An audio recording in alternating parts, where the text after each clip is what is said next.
విజయవాడ కానూరు కొత్త ఆటో నగర్లో 27 మంది మావోయిస్టులను ఆక్టోపస్ బలగాలు అరెస్ట్ చేశాయి. మరింత సమాచారం మా ప్రతినిధి జయప్రకాష్ అడిగి తెలుసుకుందాం. జయప్రకాష్, చెప్పండి, వివరాలేంటి?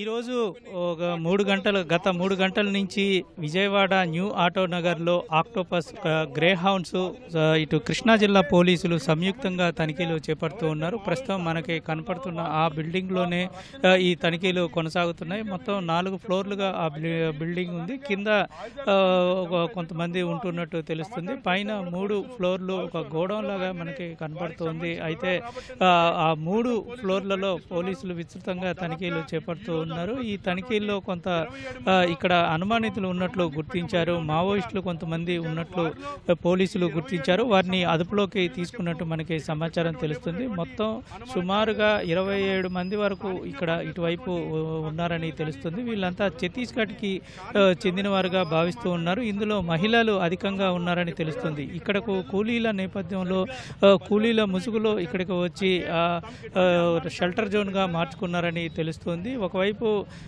అటు రంపచోడవరం మారేడుమిల్లి వద్ద పోలీసులు ఎన్కౌంటర్ జరిగిన క్రమంలోనే పక్కా సమాచారంతో ఇక్కడ తనిఖీలు చేస్తున్నట్టు మనకి తెలుస్తోంది. ఈ తనిఖీల్లో కొంత ఆయుధాలు కూడా గుర్తించినట్టు చెప్తూ ఉన్నారు. అయితే అది ఏ మేరకు ఉన్నాయి అనేది మనకి ఇంకా పూర్తి స్థాయిలో తెలుస్తుంది. ఇక్కడ ఆయుధ డంపు గుర్తించారా, లేకపోతే పరిసరాల్లో ఇంకా ఎక్కడైనా ఆయుధ డంపుని గుర్తించారా అనే విషయాలు పూర్తి స్థాయిలో తెలియాల్సి ఉంది. ఇటు కొద్దిసేపటి కిందట ఇంటెలిజెన్స్ ఏడీజీ పత్రికా సమావేశంలో కొన్ని కీలక విషయాలు తెలిపారు. గత నెలకు పైగా మావోయిస్టు కదలికలపైన వాళ్ళు ప్రత్యేక నిఘా ఉంచినట్టు తెలుస్తుంది. ఈ ప్రత్యేక కదలికలపైన నిఘాతోనే మావోయిస్టులు పలానా మారేడు మిల్లు వద్ద సంచరిస్తున్నట్టు గుర్తించారు. ఆ గుర్తింపుతోటే వాళ్ళు అక్కడకు వెళ్ళి పక్కాగా కాపు కాసినట్టు చెప్తూ ఉన్నారు. వెంటనే ఎదురు పడటము,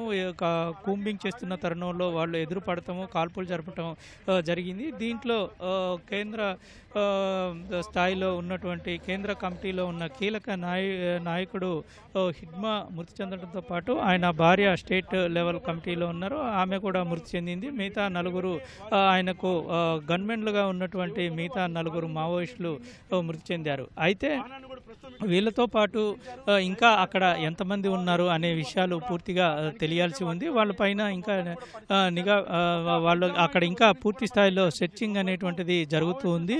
వారి వద్ద కొన్ని ఆయుధాలు కూడా స్వాధీనం చేసుకున్నారు.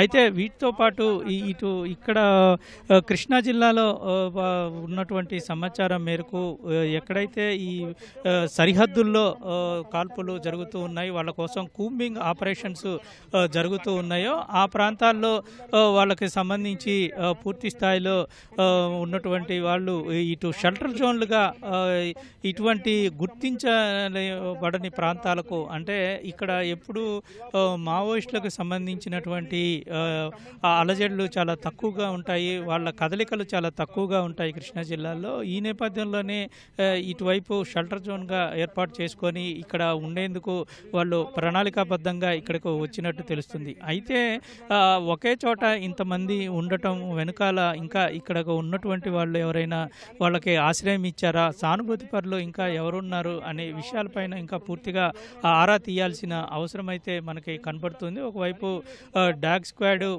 కూడా ఇక్కడికి వచ్చి తనిఖీలు చేసిన పరిస్థితి ఉంది. బాంబ్ స్క్వాడ్ కూడా ఇక్కడ వీళ్ళ ఆయుధాలు, ఎటువంటి ఆయుధాలు ఇక్కడ ఉంచారు అనే అనుమానంతో వాటిని కూడా తనిఖీ చేస్తూ ఉన్నారు. ఆక్టోపస్, గ్రే హౌండ్స్, అదేవిధంగా స్థానిక పోలీసులు ఈ 3 బృందాలు కలిసి సంయుక్తంగా తనిఖీలు చేపడుతూ ఉన్నారు. ఈ చుట్టుపక్కల ప్రాంతాన్ని అంతా తమ అధీనంలోకి తీసుకొని ఇతరులను ఎవరిని అనుమానాస్పద వ్యక్తుల్ని లోనికి రానియకుండా ఉండేందుకు పూర్తి స్థాయిలో ఇక్కడ నాకాబందీ ఏర్పాటు చేసిన పరిస్థితి అయితే ఇక్కడ కనబడుతుంది.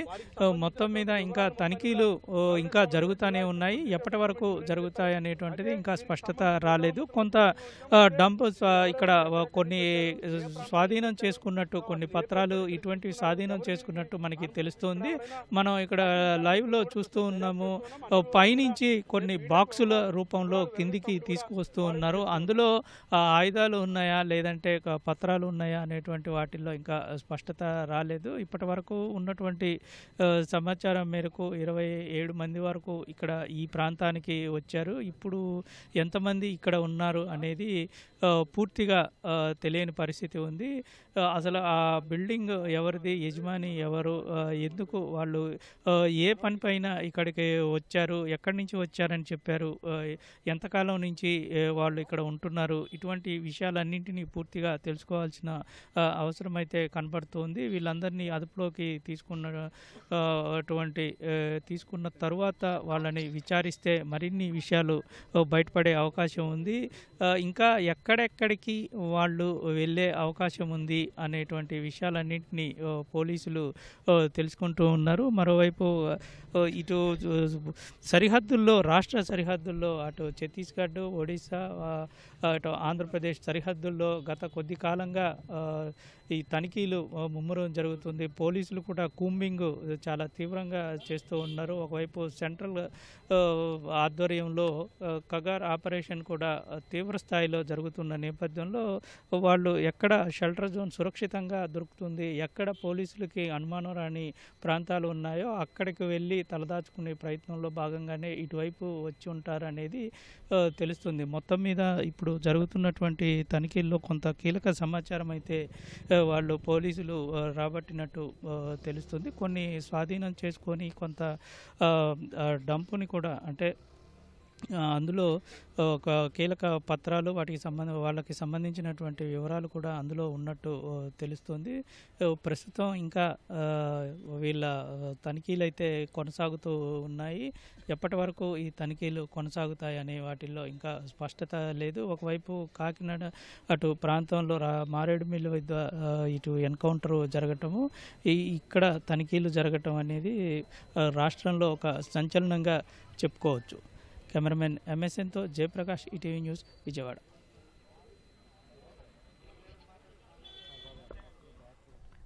ధన్యవాదాలు జయప్రకాష్.